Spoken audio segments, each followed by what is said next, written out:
first time mo dito sa channel ko, please do subscribe guys. At maraming pa akong i-share sa inyo ng mga baking ideas,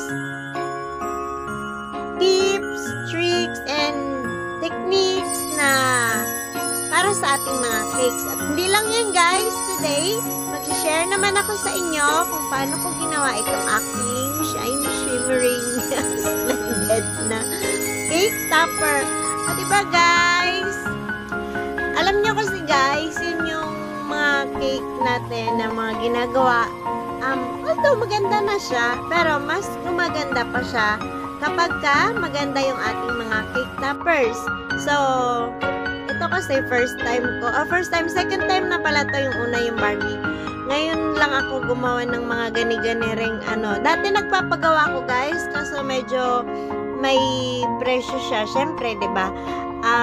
At saka, nung time na to guys, wala akong makita na available na gumagawa nito dito sa malapit sa amin. Kasi, etong ganitong klaseng topper, nagko-cost siya ng around mga 150 to 200 pesos.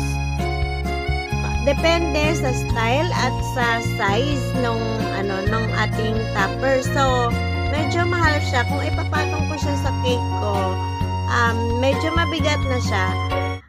Kung kasama pa yung ating, kasi syempre diba, medyo malayo. So, magbabayad pa tayo sa delivery fee. Taga-pick up yung mga courier services natin. So, kapag gano'n, mga abot na siya 300, gano'n. Depende sa rider na makukuha at depende sa distance. And then, kapag ganito kasi, pila pa rin siya, pila. So, naglalaan sila ng at least 1 week kapag ganun kasi maraming home bakers. So, marami silang tanggap na mga At the same time, ay mga bakers din sila. Yun. So, wala akong makita talaga. Parang squared na ako. So, I decided na maghanap na lang din. Try ko lang na maghanap ng glittered na mga papers dun sa And, itong na ito, glittered na foam na ito, para siyang guys, para siyang foam na parang rubber. Medyo makapal siya. Compared dun sa mga na-order ko dati. At since wala naman tayong pre-cut ba tawag dun, yung machine na taga-gupit-gupit, ayan, ako na lang. So, ayan guys, share ko sa inyo kung paano ko ginawa ha. Ayan, since syempre, para medyo mapadali-dali ang ating buhay, nagpa-print na lang muna ako ng aking gugupitan kasi hindi naman tayo kagalingan mag-lettering. Ayan, pero kung magaling ka mag-lettering, pwede mo na itong gawin. Kasi syempre, parang pa-mirror siya, di ba? Pabaliktad.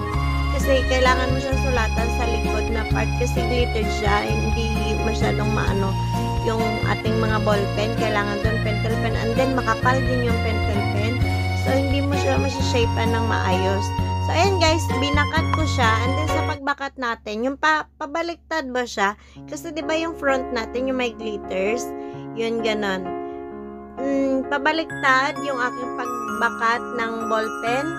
And then, gugupitin natin. And then, pati yung mga loob-loob niya, guys, tatanggalan natin yung tatanggalin natin yung mga white na part dun kanina sa pinrint natin. And then, mas madaling gamitin yung dito, scissors.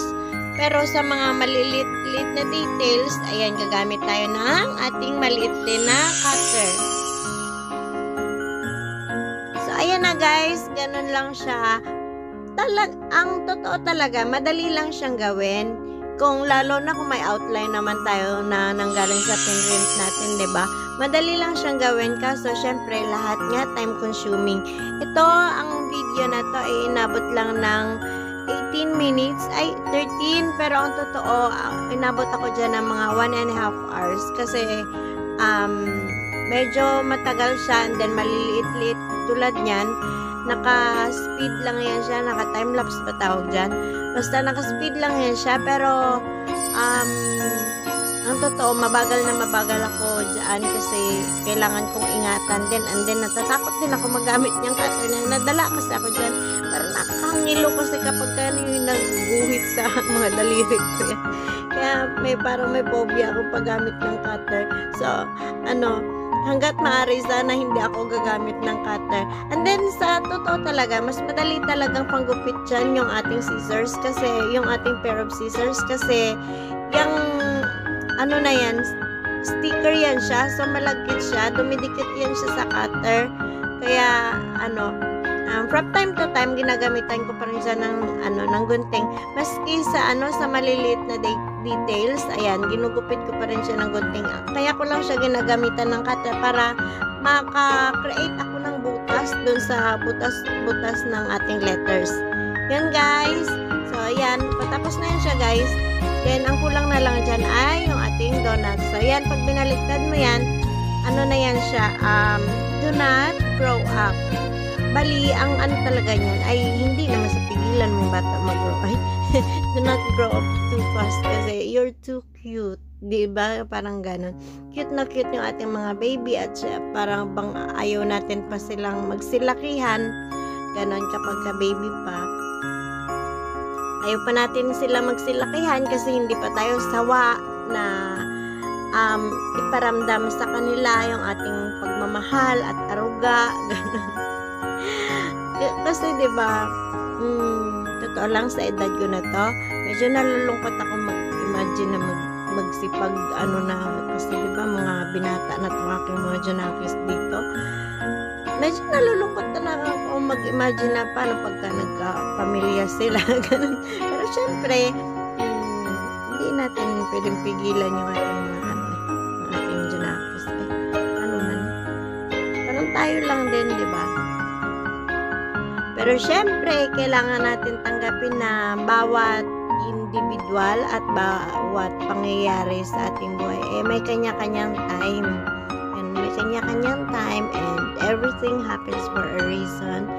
And ang lang dyan, ang pinaka maganda lang dyan, i-enjoy natin yung bawat moment at bawat yugto, bawat stages ng ating buhay at buhay ng mga anak natin habang kapiling pa natin sila. Ganun, basta enjoy lang at wag na wag tayo mawawala ng oras sa kanila. Ganun. Alam nyo guys, ako sa totoo lang, madalas nyo tanong sa akin, nasa Hong Kong ka ba, nasa Japan ka ba, nasa ganito ka ba, nasa ganyan ka ba. Nandito lang talaga ako guys sa Pilipinas. Ang totoo talaga, marami hindi naman ganun karami, pero may mga oportunidad nang dumating sa buhay ko na pinalagpas ko kasi mas pinipili kong manatili dito sa bansa natin. Hindi sa diehard ako sa bansa natin, hindi ganun. Kundi ayoko ma-miss yung mga bawat stage sa buhay ng mga anak ko ba.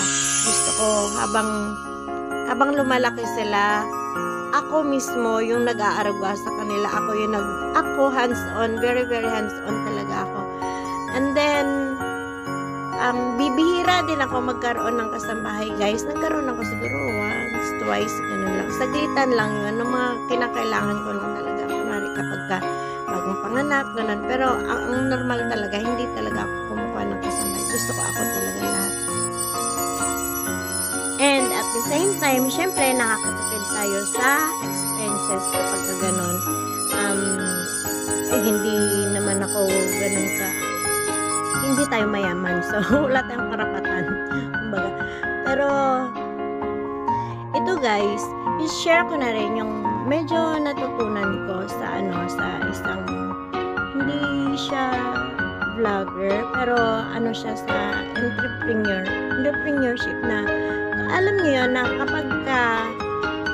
kapag tayo may small business at kapag medyo umuunlad siya ng konti, at ito guys based on my own experience na rin to, kapag meron tayong maliit na business tapos nag-grow and then kumikita and then lahat yun ng kita, kapag ikaw lang mag-isa, sa'yo lahat ng kita syempre, diba? Pero alam nyo ba guys na kapag kumuha tayo ng katuwang ay mas kikita pa tayo lalo. Although, nung time last year, mga around siguro mga September, October, November, December, kumuha ako ng katuwang noon, and then sinasahuran ko ng mga 1,000 per day, ganun. Kasi sobrang lakas ng aming ng aming cake business noon. Last 2 years ago pala yun. Ganun, sobrang lakas. And then yun, sinasahuran ko ng ganun, bawat isa. And then ganun kasi yun, guys. Kapag solo mo yung trabaho, solo mo rin yung lahat-lahat ng kita. Syempre, maraming kita, di ba? Kasi marami kang tanggap. Pero mapapagod ka. Dahil napagod ka, nag-stop na yung production mo. Ganun, kahit na hindi nag-stop. Pero dadating ka sa puntong manghihina ka eh. So, lalong-lalong na kapag nasobrahan ka, na over-fatigue ka, ang tendency nun, magsistop talaga ang business mo kahit gaano pa ito ka-unlad kasi napagod ka na at ikaw lang may alam kung paano gawin. So, ganun sa business. Kapag may katuwang ka, talagang uunlad. Hindi imposible ang pag-unlad kapag may katuwang ka kasi maliban sa maraming kamay, marami din yung lakas na dala sa social media kasi syempre, magpupush din yung katuwang mo na mag-post, diba? Kapag kasi syempre, doon din sila kumikita din. Habang kumikita rin sila. At yun, napaka-importante din na kapag meron tayong mga kasambahay o katuwang sa ating mga hanapbuhay, bigyan natin ng sapat na yung sapat sa pangangailangan nila. Huwag natin bitinin yung kumita ka ng pagkarami-rami tapos below minimum lang naman din yung binigay mo. So hindi siya sapat. Ikaw lang ang kumikita samantalang yung effort at lakas na nilaanin nyo halos pare-pareho lang. Minsan nga mas lamang pa yung kanila kasi iisipin nila kailangan kong gawin to, ganito, ganyan. Diba? So kailangan kapag meron tayong kasambahay, meron tayong katuwang na kailangan bigyan din natin sila ng sapat na kita para sumapat din sa pangangailangan nila sa kanilang pamilya. So everybody happy, 'di ba? O 'di ba, guys? Cute na yung ating cake. Lalo pa siyang nag-cute dahil sa ating cute din na customized toppers. Ayan, yan na yung aking additional na ino-offer sa aking mga clients ngayon. Yan yung aking bagong cake topper at aliw na aliw ako habang ginagawa sila. So, yun lang muna, guys. Thank you so much for watching and ingat po kayo palagi. God bless you all, guys. Magkita-kita ulit tayo bukas. May bago tayong mga cakes na isi-share. So, thank you so much, guys. Take care always, guys. God bless. Bye-bye!